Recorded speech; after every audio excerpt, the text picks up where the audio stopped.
Doctor ইউনূসকে বাংলাদেশের জনগণ খুব আশা করেছিল যে তিনি ক্ষমতায় আসলে বাংলাদেশকে একদম উন্নয়নে মোড়াই দিবেন, সোনার পাহাড় বানাই দিবেন বাংলাদেশকে, সোনা দিয়ে বাংলাদেশ মোড়াই দিবেন। কিন্তু আপনারা সকলে দেখেছেন, জনগণ দেখেছে যে ডক্টর ইউনূস ক্ষমতায় বসে নিজের আখের গোছানো ছাড়া, নিজের উপদেষ্টাদের আখের গোছানো ছাড়া জনগণের স্বার্থকে বিঘ্নিত করেছে, দেশের স্বার্থকে বিঘ্নিত করেছে। জুলাই আন্দোলনের শহীদ পরিবার, শহীদরা, এই শহীদদের পরিসংখ্যান পর্যন্ত সঠিক পরিসংখ্যান পর্যন্ত তিনি প্রকাশ করতে পারেনি। ধরেন এখন প্রথম বলছে 800 মারা গেছে, 800 শহীদ হয়েছে, পরে বলতেছে আরো বেশি, পরে বলতেছে আরো কম, পরে বলতেছে 1400, কেউ বলতেছে 2000। এই যে সামান্য যে পরিসংখ্যান কতজন শহীদ হয়েছেন, সেই পরিসংখ্যানটা পর্যন্ত উনি দিতে পারেননি, দেননি। কারণ হচ্ছে উনি জুলাইয়ের শহীদদেরকে নিয়ে ব্যবসা করবেন, ব্যবসা ঠিকই করেছেন উনি। এই যে আহত, আমাদের জানা মতে 50,000-এর উপরে যে শিক্ষার্থী, শ্রমিক, সাধারণ মানুষ আহত হয়েছে, জুলাই আহত হয়েছে, গুলিবিদ্ধ হয়েছে, নানাভাবে হেনস্থার শিকার হয়েছে, এই হামলার শিকার হয়েছে। এই 50,000 মানুষের তালিকা পর্যন্ত ডক্টর ইউনূস করেনি। শহীদ পরিবারকে কি বলছে? 30 লাখ টাকা দিবে। কয় টাকা দিয়েছে আপনারা তো জানেন।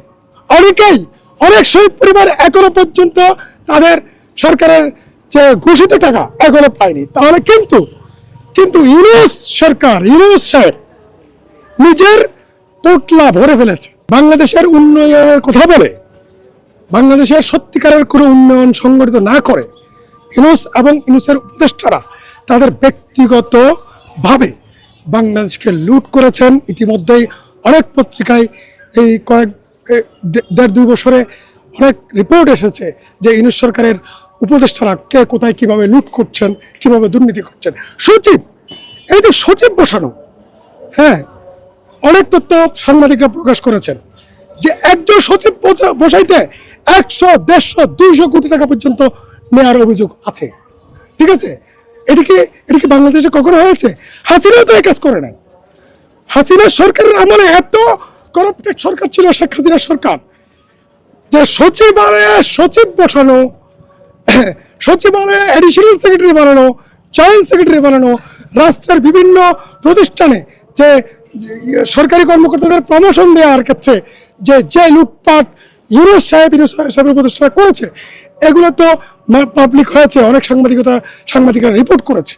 এই যে একটা করাপশন করেছে ইউনূস সরকার এবং উপদেষ্টারা, এর শ্বেতপত্র আগামী সরকারকে প্রকাশ করতে হবে। আমি একদিনের মধ্যে চাইনি। অর্থাৎ ইউনূসের উপদেষ্টারা, ইউনূসের বিশেষ সহকারী, এর নাম কি শফিক সাহেব, তারপরে আলী রিয়াজ, আরেক বিশেষ সহকারী মনে হয় আলী রিয়াজ, তারপরে ধর্ম উপদেষ্টা, যে ক্ষমতা হস্তান্তরের নির্বাচনের পরে ক্ষমতা হস্তান্তরকে কেন্দ্র করে তারা বলেছিলেন যে 180 দিন সময় লাগবে, 15 দিন সময় লাগবে, নির্বাচনের ভোট গণনা করতে সময় লাগবে, রেজাল্ট প্রকাশ করতে সময় লাগবে, এ ধরনের নানা ঘটনা, নানা কথা তারা বলেছেন।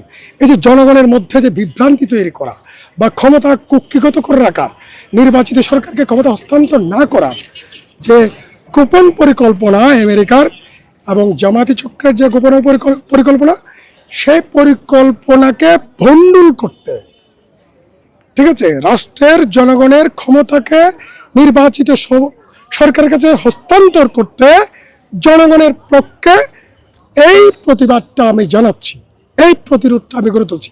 ইউনূস সরকার জনগণের প্রেসারে পড়ে দেখছে যে জনগণ অনেক বছর ভোট দিতে পারে নাই, এবার তারা ভোট দিতে চায়। কিন্তু ইউনূস সরকার, আমেরিকা, জামায়াত চক্র যে ইউনূস সরকারকে কাজে লাগিয়ে ক্ষমতা নির্বাচনটা ভণ্ডুল করতে চেয়েছিল, শেষ পর্যন্ত নির্বাচনটা জনগণের চাপে পড়ে, জনগণের প্রতিবাদের তোড়ে নির্বাচনটা করতে বাধ্য হয়েছে। জনগণ তার ম্যান্ডেট দিতে পেরেছেন। এখন কথা হচ্ছে, যদি এখন কি ক্ষমতা হস্তান্তর করেছে? আপনারা বারবার প্রশ্ন করছেন, কালকে পরশু ক্ষমতা হস্তান্তর হবে।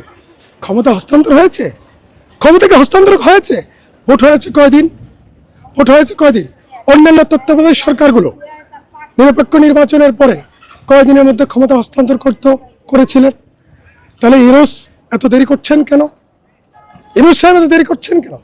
তিনি আমেরিকার কীটনক হিসেবে বাংলাদেশের জনগণের সাথে শত্রুতামি করার জন্য অনেক নাটক করেছেন, অনেক কৌশল করেছেন, অনেক ষড়যন্ত্র করেছেন। জনগণ দুধনে মুচড়ে দিয়েছে।